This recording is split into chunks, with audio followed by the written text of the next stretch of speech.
So, in this one, I'm going to be asking question that do you reckon, and I guess it's going to be a no, but even still, do you think that there, nope, it's not going to work. Let's go with this one. Do you think there should be a dog tax put in place across the UK? Yeah, I do. For a lot of reasons. And along with this tax, it goes to clean the streets, right? Yeah. Pays for them, basically. Yeah, it pays for the Instead of- streets to be cleaned. Yeah. Because when you think about it, people will be like, well, I pick up my dog mess. Yeah. Yeah, but when your dog does a nice hot steamy dump on the floor, it stains the flooring. Yeah. And then if the dog wheezes all over the pavement as well, that also stains the pavement. Yeah. Then we walk into this in our cities, in our city or town, village, doesn't matter where it is, yes? Yeah. No one's cleaning this. Mm. And then therefore, a dog tax will go on to clean this stuff completely up off of the floor. And it gives us a bit more healthier, nicer, cleaner. And you never know, maybe perhaps some of the, because you know, it contains a lot, it causes diseases, is what it does. And again, so yes, we would have clean streets, yes? Mm-hmm. It would go towards that. What about taking all DNA, and I know this sounds like a lot, Mm-hmm. of a dog? Take all of their DNA and have it on a database, yes? Yeah. So that if there is dog mess found on a pavement somewhere, someone analyzes it and then it finds out who the owner is for that particular dog, Yeah. and then they get fined Mm-hmm. for not cleaning up. Yes? Yeah. For not cleaning up their dog mess. Yeah. This then sends a massive and very clear message because, I mean, I don't know, I gotta say it right. This place is absolutely littered with dog mess. Yeah, it is. All in the grass, all on the pavement, and people make out that they're clearing it up, but they actually don't. Yeah.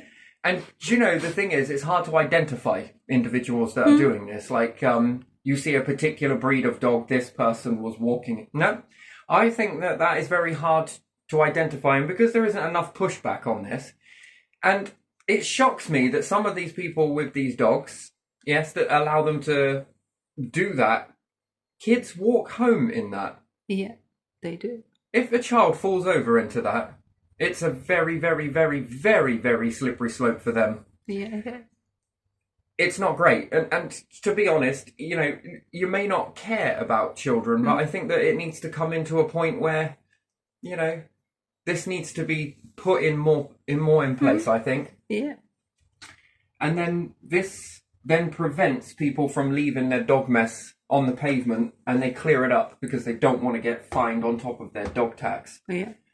And that's a pretty big database. And what else comes from this database? Well, if you were to take the dog's DNA, you then have a record of who owns what. Yeah. This should be law. Mm-hmm. The database, the DB, should be law. This should also be required. Another thing that needs to be acquired. So here, there has been 4 different incidences, not even been here a year, with 4 different dogs in this garden. Yeah. It's almost like people here don't have any fences, and I guess it's probably because the dogs go and do their business in this garden, and then they go back in. Yeah. And I have to clean up. Yeah. Why should I have to clean that? I don't think that I should be cleaning that up, and I don't think I'm the only one. I think other people are in there. And what's more, some of these dogs are snapping, Yeah. start circling you, Yeah. whilst barking at you and ashing at you, whilst they're running around you. Exactly. And, you know, this, I was in a bit of a situation of how do I protect my daughter in this? And then walking up the road, I was bitten, Yeah. and rather than the owner saying, "Are you okay?" they didn't. "Oh, he's never done that before. Come on, come on, come on." And quickly And walked quickly run away. Yeah. So again, I also think that there should be an identification. So an ID on a collar, that you don't take your dog out without that ID tag on its neck. And I'm not talking about a small little thing, because who's going to get down to a vicious dog and have a look at their little collar? Sorry, I got to let little man out. There you are. Make sure your tail's gone through too. Thank you. So I think there should be an ID collar put on. And it's quite a big collar. and it has a number of like A13. Yeah, and that's what your tax pays for as well. So that's included, isn't it? And it should have a smart chip in it. Yeah. That then, if you have your mobile phone and you're walking Yeah. and you've been attacked, this can connect with that chip to let the authorities know exactly who the owner is to this. This Yeah. ID, again, goes back to the database, Yeah. which then allows you to know what dog that is and who owns it. It won't tell you, but it will save that fingerprint Yeah. of where you were, where you were attacked, and your smartphone, bing, bing, Mm-hmm. and there you are. You don't have to have any unnecessary risk. Get yourself away from there as quickly as possible. And that's if you don't see this number. You don't need to if it has got a smart chip in it. Mm-hmm. So a chip in the collar, and I think it should be more, what do you call it, brought into the database a bit more so that if anyone gets bitten by a dog, it straight up can be identified. Yeah. And then it should be put into place that either A, if it's a first time offence, should your dog then be muzzled when you take it out? Yeah. I think that should be mandatory. But again, if everyone will say, oh, but my dog isn't, dogs just flip out. We're seeing this across the whole of the United Kingdom. It seems to be getting more of a light shined on this situation. That this is a growing trend. Yeah. And we've got children growing up in this society, babies growing up in this society, and just for them to just flip out like that with their temperament, that they just go all of a sudden. Yeah. That's how children get bitten, isn't it? And everyone always says the same cliche. He's never done that before. Yeah. She's never done that before. Oh, that's unprecedented. The word unprecedented doesn't mean that it's never going to happen. Yeah. It just means that it hasn't happened to date. And I don't think that I think this is going on far more in our streets, but people don't know how to report it, as number one. Number two, can you identify the dog? Can you identify the owner? Well, you've got an area. What if someone has taken their dog to a different area and this has happened? You have got nothing. Yeah. So I do believe that there should be a chip in the dog's collar. So a smart collar, I think, would be better. Yeah. I think smart collar. Collar, how do we spell that? COLAR. I'm not sure if it's double L or one. That I don't know. Yeah, go on, we'll go with that. So a smart collar, yes? Mm-hmm. With a chip. Mm-hmm. That can be grabbed by your smartphone at the time. And then this protects children, elderly, all the way from elderly to youngerly, let's say, yeah? I'm going to say it like that. Okay, another requirement should be that inside your house, you should have a 6-foot fence. Around your house. Completely around your house, yeah? Yeah. The front garden is a little bit different because the laws in that are a bit more... It's a little strange here in the UK. I don't know if it's like it around the rest of the world, but here you can have a 6-foot in the back, but I think it's 4 foot at the front, depending on what type of dog you got. A dog can jump a 4-foot fence. Yeah. So should there be some mechanism, or you don't have them in the front garden? Yeah. Let them in the back. Yeah. I think this would help postmen out quite a lot. Post-operatives, actually. Yeah. Yeah, I think a fence should be erected. Is there anything else that I've missed on this? So what happens if your dog gets out of your property? What do you reckon? 3 strikes and you're out? Or do you think it should be 1 strike? It happens again. You then will lose the right to own a dog. I mean, because if your dog keeps getting out and you really don't care about it, you really just don't, it goes into somebody else's garden, you don't do enough to retrieve your dog. Because, I mean, it's really much, it can be just a case of reasonable cause here that people just want to be in the property, let their dogs go, and then, oh, I'm just getting my dog, oh, I'm just getting my dog, oh, I'm just getting my dog, if they ever get caught, right? Yeah. If the dog is caught in another property repeatedly. Yeah. More than 2 times. If it's 3rd time, it's questionable, isn't it? But why would you get a dog but have no fences around your property? No adequate fencing. What do you think is going to happen? It's gonna run away. And then you're going to be like, well, I've got a hedge. A hedge ain't good enough, I'm afraid, because they're getting through the hedge. Yeah, hedge is no problem for any animal. A hedge is not a fence. No. Now, we'll have to see where the land lies with this one, but I do know that Saffron took down a wooden fence. Yeah. And didn't And then replace for it. someone that bought their house, went and put up some chain link, apparently. Yeah. But you, the person, the customer, Yeah. has no right to a fence. Yeah. Again, I don't even know where the boundary is for this property. But again, why should my children and guests feel not safe in the garden? All due to this. They shouldn't be attacked. This is not your property. Why should you be asked to buy a fence for property that you rent? It's not yours. Well, under the Housing Act, that's supposed to be something that is put in to this. But there you are. That's Saffron. And to be honest, in order to get this place internally sorted out, it's going to cost me a bomb. I'm miles away from ever being able to afford to put up a fence anyway. Yeah. So, again, I'm just trying to keep focused on here. But again, Yeah. it is still a part of this issue that happens, isn't it? So what do you reckon a fine would look like?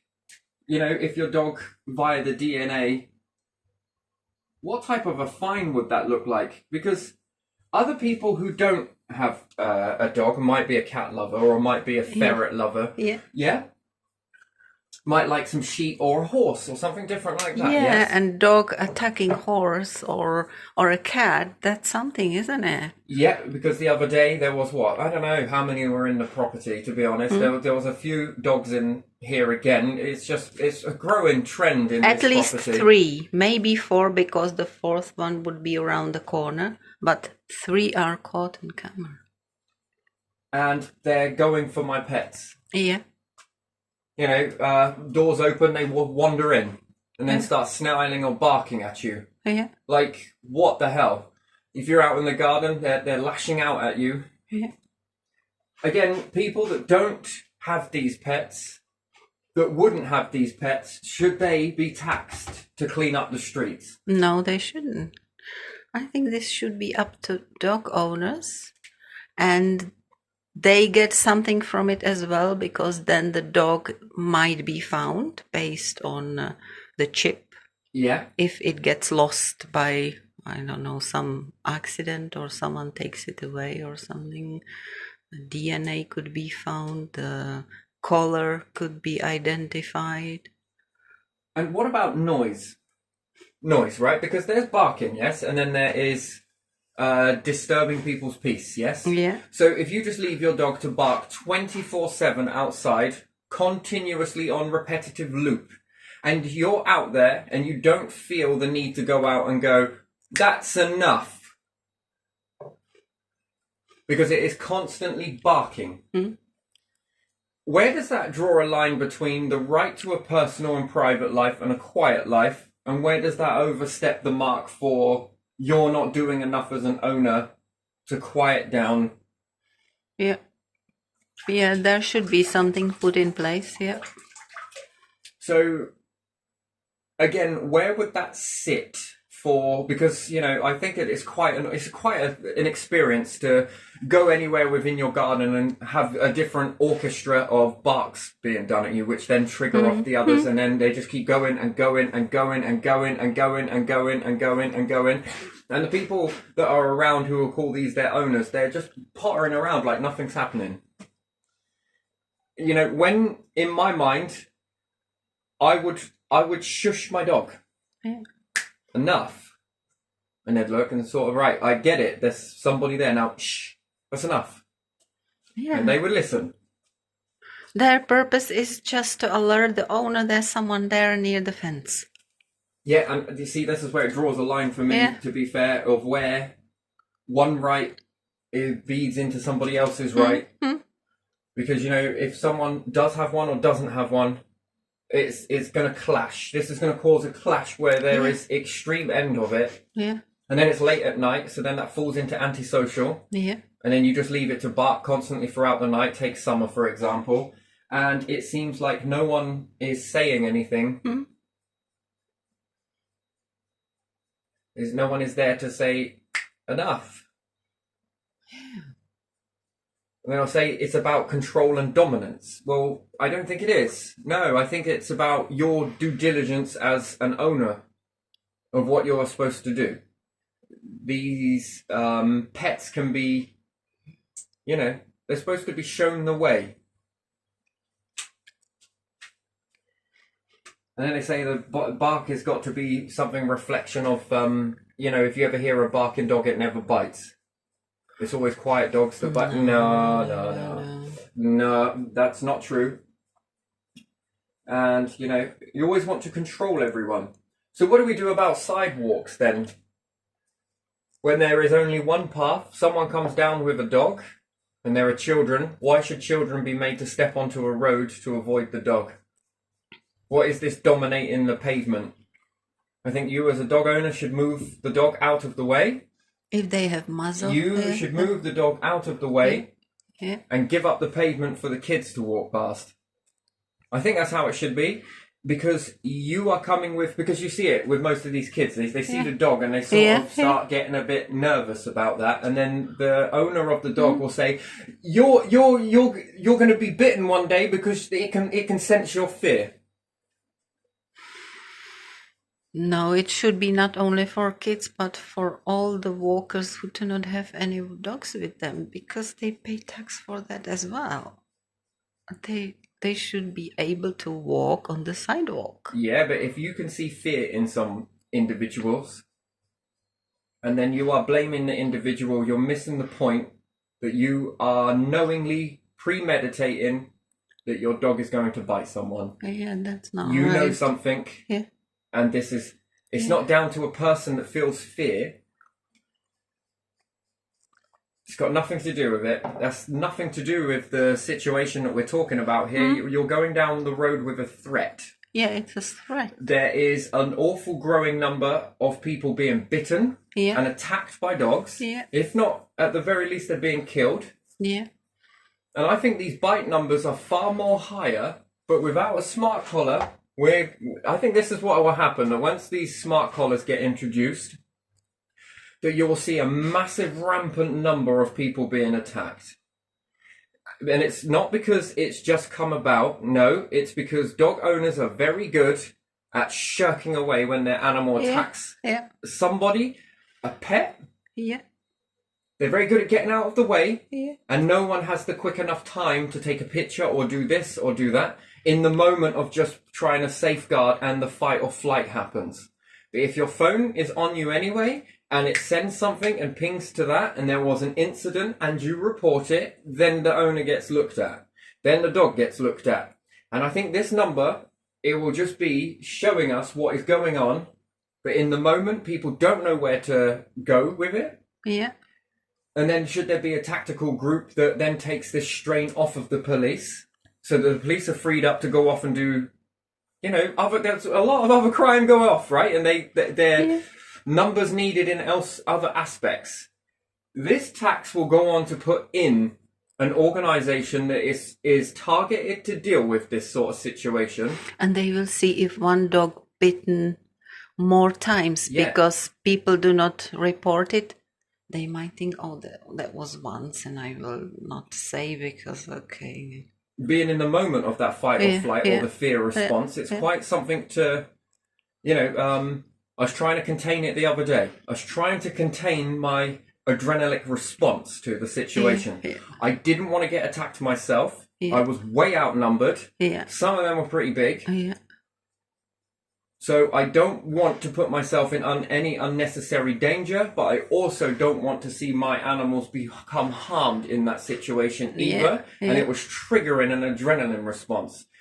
Now, I was really struggling to keep myself, grab a phone, film it, this, and this. Because, all the rest of the times I haven't been able to do that because the adrenaline has taken effect, sort of thing. And you just sort of, you'll either freeze, act, or, and even the owners seem like, well, what do I do, I don't know. I think that there needs to be more, because I can imagine that other people that can't sit down and go, right, okay, I'm going to calm myself down. I'm going to try and deal with this as best as I can, make myself very loud. you know, there's an awful lot here that I think warrants more attention, more scrutiny, and more of a tax. And this then really makes people who are serious about getting one. Yeah. But there are rules in society that will need to be followed during these. You know, we're not back in the 1970s now. We're in a technologically advanced civilization, and I think it's time that we started using our technologies to bring in a much more better. You know, we're already one step there with the chickens, yes? Registered chickens.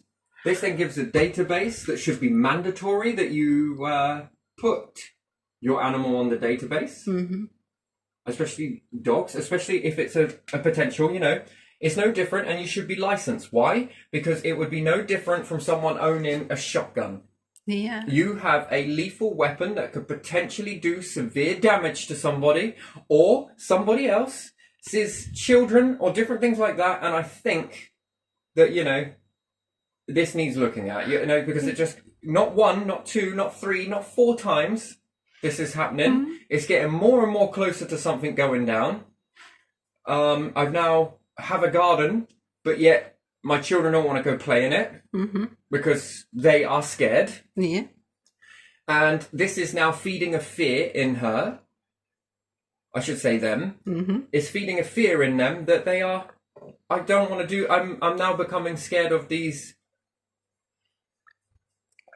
And then dog owners will then say that that's because of that fear. You know, it's the funniest thing, right? That it's not funny, to be honest, but since I was bitten, I've noticed my children's fear to animals is now more. Yeah.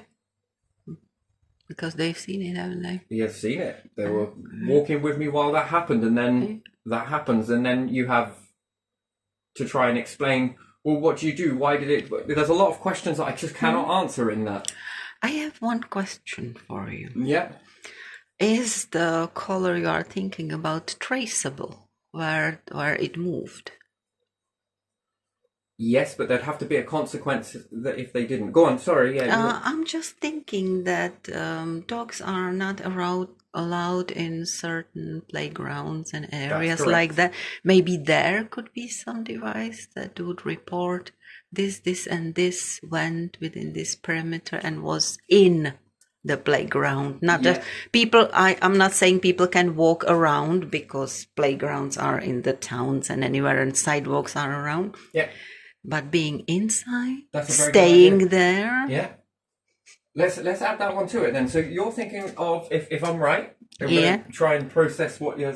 So like some sort of beacon inside somewhere at a playground. Yeah. That if the dog exceeds a limit here, the owner has walked the dog through this area, which is supposed to be a banned area for dogs. Yeah. You're taking from the incident from, if I'm thinking rightly, the lady that was at the park. Yeah. The elderly lady that was walking at the park, and then there was that dog that went to attack her. That was going to jump on her and was attacking her little dog as well, wasn't it? Yeah, and the other owner just didn't care. Didn't care, yeah.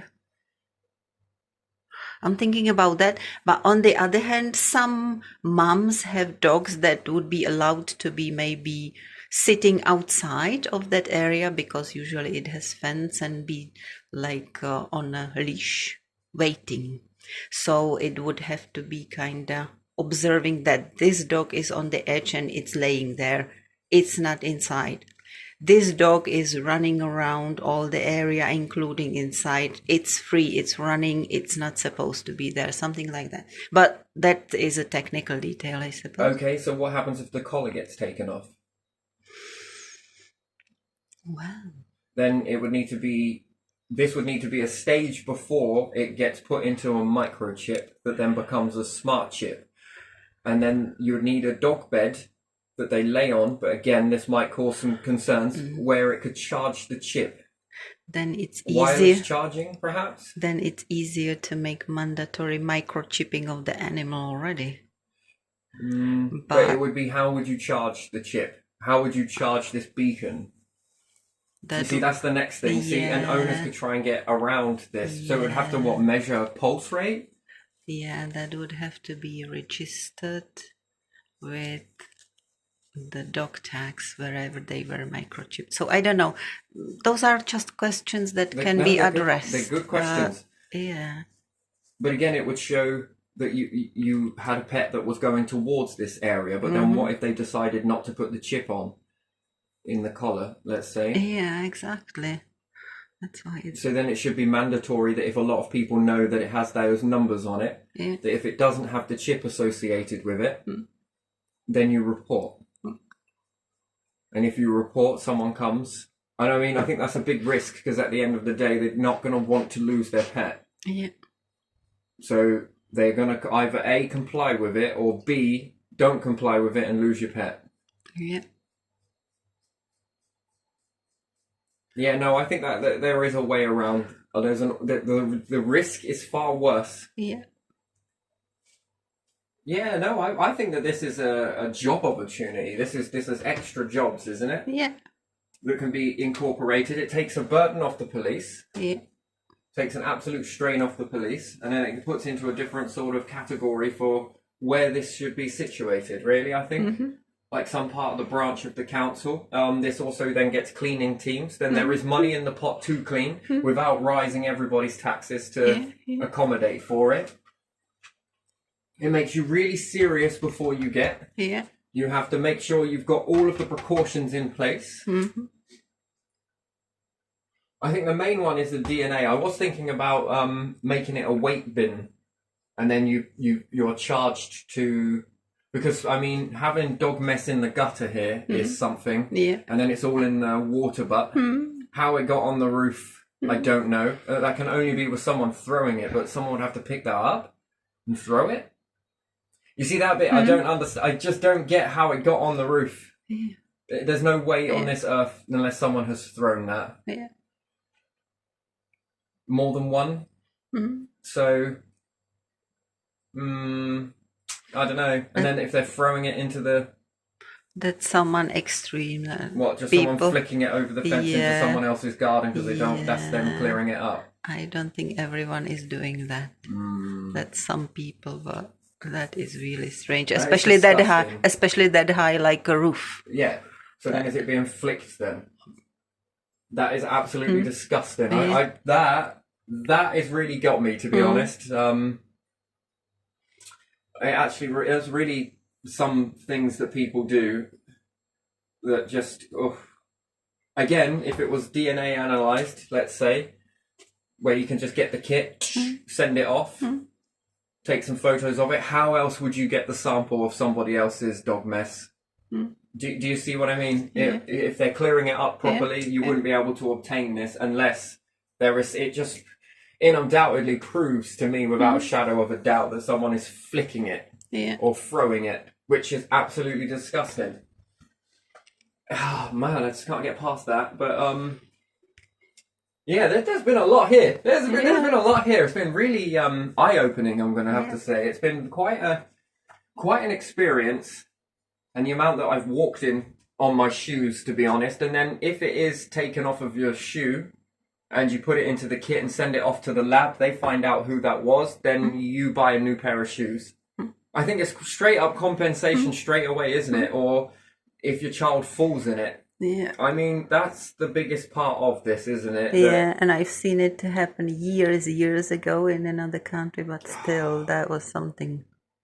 And all the people were helpless. There were several moms with children, and one child fell into two big pieces of Wow. Yeah. had it over hands and knees, and it was summer, so it had, I think it was a boy and had some shorts, and it was really like little kid. Yeah, you've heard of the story, and it's not a story. This is true to the best of my belief that, again, it's surrounded by a lot of rumours that similar circumstances. Now, I don't know whether the kid fell in it and it got into the eye or it got into the mouth. It caused brain damage. Yeah. You can wipe it all over the kid, but if it got a little bit piece and wiped it into eye or mouth, you might not see it. And then if they tread in it on their way to school, don't realise it, they've then just walked that into the class. Yeah. And it's then all in the carpet fibres and different things like that. I think this is very dangerous. when we are walking in the cities and it starts to get a little bit damp in our cities and towns, and then we go into a supermarket, we're walking it all the way through the supermarket. Yeah.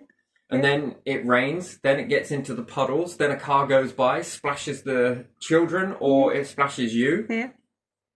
And I just wonder if this is where that sickness is coming from. Do you get what I mean? Yeah. So, I don't know.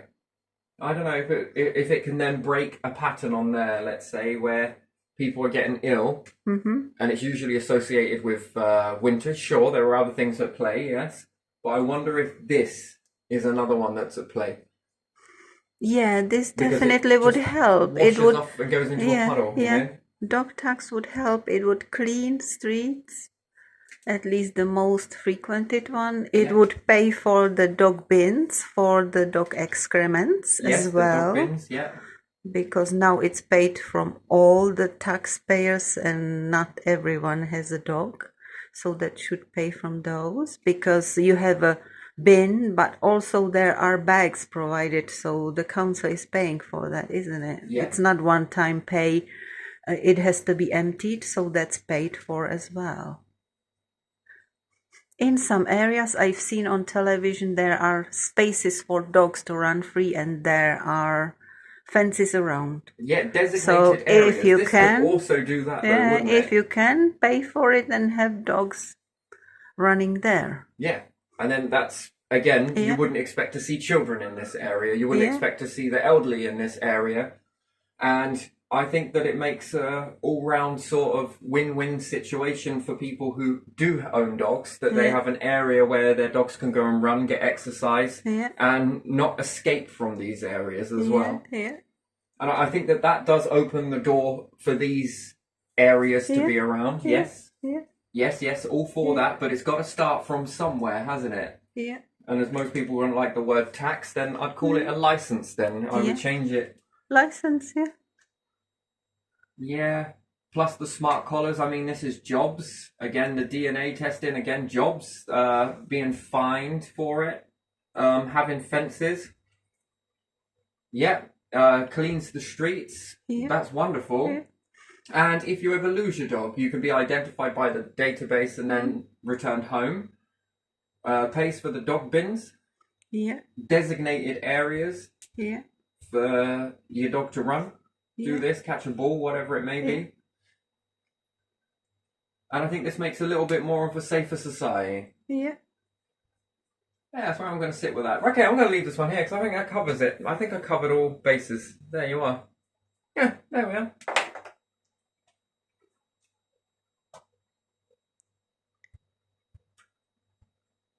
No, Yeah. we're still rolling. Yeah, we're still rolling. Never wants to turn off, hey?